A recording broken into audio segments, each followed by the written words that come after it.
I've heard it said that no matter what strange combinations of elements you can come up with, you can find an anime that will contain them all if you look hard enough. I understand what people mean by that, but it can't technically be true, right? For instance, I'll bet you can't find a one-off OVA that lasts 45 minutes, opens with a 5-minute live-action segment involving a mech created by practical special effects over a beautiful classical score, transitioning into a 25-minute beautifully drawn animation telling the story of two mechs resparking a 1,000-year-old rivalry, a butt shot in the first 5 minutes, medieval-looking knights piloting tanks that are dropped out of airplanes, nuclear explosions, and a ship flying into the mouth of a building that's designed to look like a giant head. Wait, let's add on top of that it also has to have a kick-ass synthwave 80s soundtrack and ends with a 15-minute section that documents how the live-action opening was created. Yeah, I didn't think so. Oh.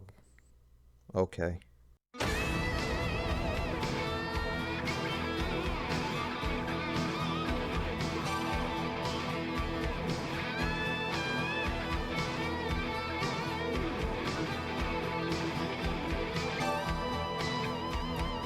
Dragon's Heaven is probably one of the most interesting anime experiences you can have.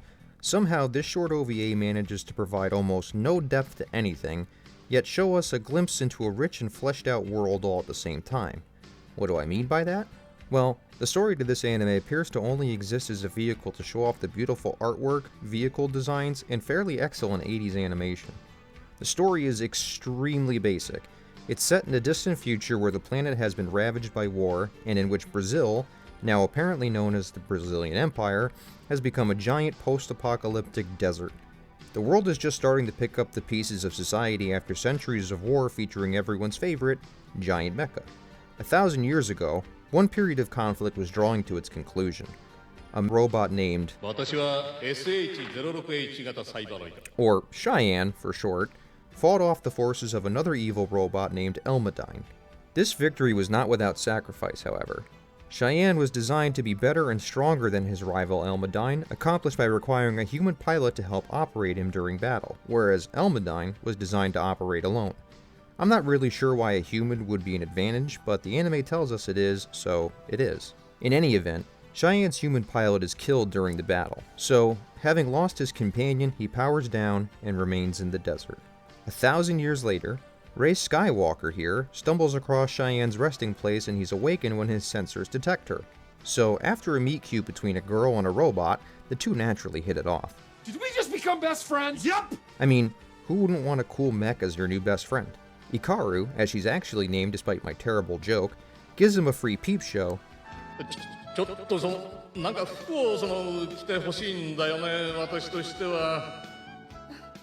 Then they share some food. Then you and your robot go out to brunch, and by the end of brunch, you're in love. And he lays out his backstory. He tells Ikaru that his old rival is likely still out there somewhere being evil, and the two decide to team up and finish off Elmadine for good. And that's it. Can I ask a question? No. Then you and your robot lover destroy the entire Schenectady Turnpike.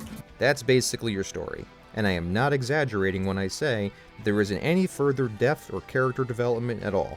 And that's totally fine. Because, like I said, the real reason to watch this anime is the visuals, and they are truly a thing to behold. One of the first things you'll notice about this precious little OVA is the brilliant use of vibrant colors. The bright yellow of the desert sand placed against the rich blue sky is striking every time you see it. The character and environment designs make use of loud primary colors that literally jump off the screen. Everything you see hints at a rich culture and complex world that exists just behind the surface level narrative. It makes you wish you could spend a little more time visiting this setting than you're allowed to. And you technically can, but we'll touch on that a bit later. The animation on display is nothing short of impressive, especially for its time.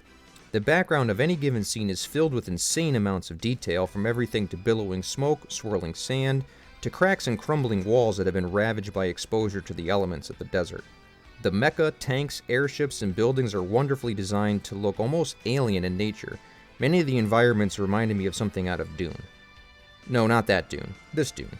No, not that Dune either. This Dune. Yeah, the one that never got made. Additionally, there's some aspects to some of the vehicles that reminded me a lot of Venus Wars, and as it turns out, that's not a coincidence. That's because the art designer and mastermind behind Dragon's Heaven was Makoto Kobayashi, who also worked on Venus Wars as the film's mechanical designer. But one look at his resume and you'll see that Venus Wars and Dragon's Heaven are easily at the bottom of the list of things he should be known for. Had this anime been made today, it would still be visually stunning from a design perspective, but it's even more impressive to me knowing everything we see here was drawn by hand. In all ways, this OVA is a work of art. I mean, if you saw any of these images hanging framed on the wall of an art gallery, it wouldn't seem out of place at all.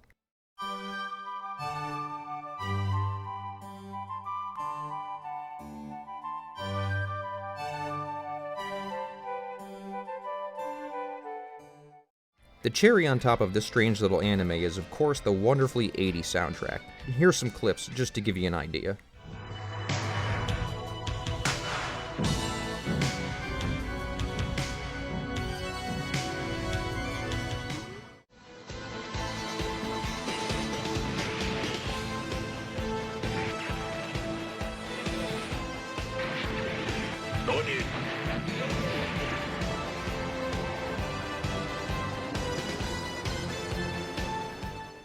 Looking back and realizing the passion, time, and energy that went into creating Dragon's Heaven leaves me in a bit of awe over what the team of people behind it accomplished.